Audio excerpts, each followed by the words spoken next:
suprasegmental dalam bahasa Indonesia. 1. Nada. Nada adalah suatu jenis unsur suprasegmental yang diukur dengan tinggi rendahnya aliran perkataan. Nada yang bersifat distinktif dan non-distinktif. Dalam bahasa-bahasa Jerman dan bahasa Nusantara, nada dalam bidang kata tidak diakui sebagai fonem, yaitu tidak bersifat distinktif. Sedangkan pada bahasa Yunani dan Cina mempunyai fungsi distinktif, yaitu membedakan arti. Nada dalam kalimat. Nada dalam bahasa Indonesia hanya berfungsi membedakan arti bila dalam kalimat. 2. Tekanan. Tekanan adalah suatu jenis unsur suprasegmental yang ditandai oleh keras lembutnya arus ujaran. Tekanan yang distinktif dan non-distinktif. Dalam beberapa bahasa barat, misalnya Inggris dan Belanda, tekanan dapat berfungsi untuk membedakan arti atau distinktif. Pada kebanyakan bahasa di dunia, tekanan ini tidak bersifat distinktif, yang berarti tidak berfungsi membedakan arti, misalnya bahasa Indonesia dan sebagainya. Tekanan dalam bahasa Indonesia. Walaupun tekanan dalam bahasa Indonesia tidak bersifat distinktif, itu tidak berarti bahwa kata-kata dalam bahasa Indonesia tidak mengandung tekanan. Tekanan dalam kalimat.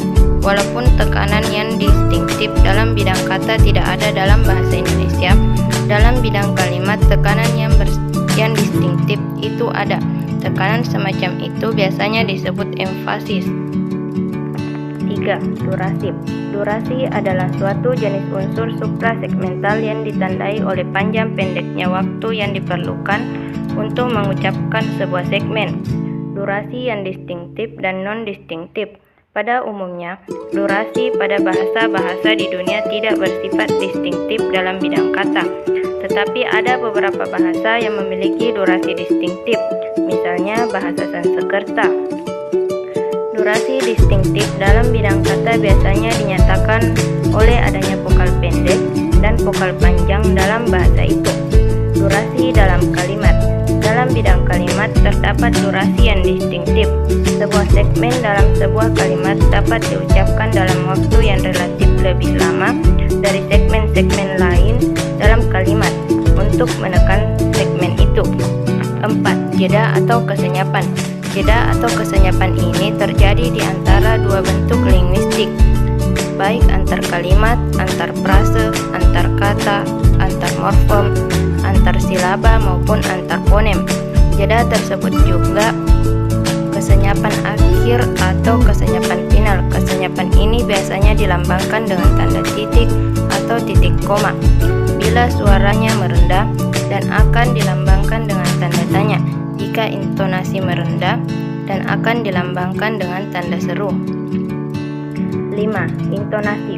Intonasi adalah kerjasama antara nada, tekanan, durasi, dan perhentian-perhentian yang menyertai suatu tutur dari awal hingga ke perhentian terakhir.